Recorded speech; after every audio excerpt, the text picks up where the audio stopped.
Disfruta de nuestra programación semanal. Suscríbete a nuestro canal, Actualícese Video.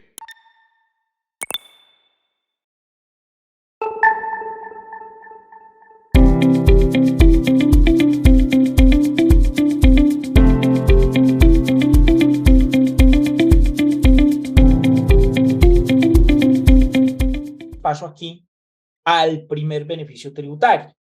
El primer beneficio tributario que uno tendría en una declaración de renta de personas naturales es el del artículo 254 del Estatuto Tributario en cuanto a impuestos pagados en el exterior, ¿no?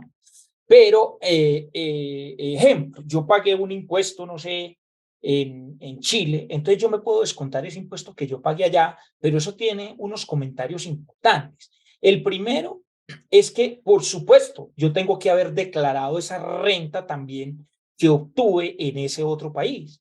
Recuérdese muy bien que el artículo 209 del Estatuto Tributario me dice que las personas naturales residentes tienen que declarar sus ingresos tanto de fuente nacional como de fuente extranjera, que es a lo que llamamos el estatuto global. Eso es la primera, digamos, cosa que yo debo tener en cuenta, porque obviamente no voy a poder descontar un impuesto pagado en el exterior si no estuviera también declarando esas rentas del exterior. Lo segundo que debo tener en cuenta en cuanto a ese beneficio tributario es que ese beneficio está limitado, como prácticamente todos los beneficios tributarios tienen un límite. Y el límite es hasta la tasa en Colombia. Dice así el artículo 254, pero hay que tener cuidado porque la tasa en Colombia es de las más altas del mundo, entonces prácticamente ese límite no aplica. Voy a poner un ejemplo numérico sencillo. Voy a suponer que yo obtuve unos ingresos en Chile y pagué 100 millones de pesos. En Chile la tasa es del 25% y a mí me hicieron una retención en la cuenta del 25%. Lo mismo que, por ejemplo, en Ecuador, también es el 25%, con la diferencia de que los ingresos que obtengo en Ecuador son ingresos no constitutivos de renta en virtud a que hacen parte de la CAN. Pero voy a poner a Chile, que no hace parte de la Comunidad Andina de Naciones. Entonces recibí de Chile 100 millones de pesos, los declaro en renta y entonces resto allí 25 millones de pesos. ¿Me los puedo restar todos? Claro que sí, porque como la tasa en Colombia me va a dar seguramente por encima del 25, ¿sí? Si yo soy una sociedad, la tasa en Colombia es del 35. ¿Mm? Entonces, en las sociedades, por ejemplo, siempre yo me voy a tomar el impuesto de afuera, porque por lo regular las tasas afuera son inferiores al, al, al 25, al 35%. Pero en renta a personas naturales tendríamos que tener en cuenta el rango de la tabla del artículo 241. Miremoslo en la plantilla, a ver. Yo voy a abrir la plantilla, voy a hacerlo en la plantilla, como para ver, para hacerlo con un ejercicio práctico. Entonces me voy a ubicar en la plantilla. Aquí la plantilla se las muestro. Le voy a dar clic en la que dice descuentos tributarios.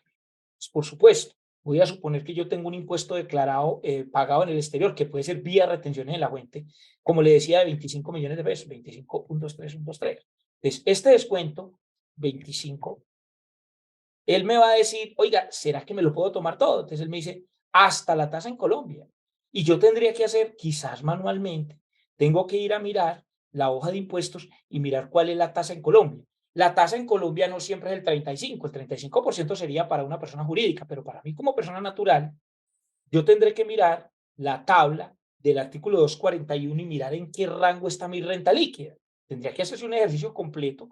Automáticamente la plantilla, afortunadamente, le va a decir en qué rango está. Porque, por ejemplo, si mi renta líquida gravable de la cédula general y de pensiones me diere, por ejemplo, menor a 1090 VTs, pues mi tasa es cero y entonces mi impuesto es cero. Y en ese caso yo no me podría descontar nada del impuesto que pagué en el exterior porque es que me está dando cero, voy a suponer. Pero si a mí me está dando, por ejemplo, acá un 28%, que yo digo, oiga, me puedo descontar todo el impuesto pagado en el exterior. La única manera en que estaría limitado sería en que yo estuviera hasta los 19 VTs, que hasta el 19%, es decir, que mi renta líquida agravable subiera únicamente hasta 1.700 VTs. ¿Listo? Es decir, que mi renta líquida agravable neta me diera vamos a mirar a ver Aquí con la calculadora, ¿cuánto equivaldría? ¿Sí? Vamos a mirar 38.004, que es la VT para ese año, 2022, multiplicado por los 1.700 VTs, es 64 millones de pesos, 606. Si me diera inferior a eso, yo diría, ok, o sea que tendría que multiplicar los 100 millones, no por el 25%, sino por el 19%, y entonces perderías el 6%, que es la diferencia entre 19 millones y 25 millones en el ejemplo. Ese es el primer beneficio tributario.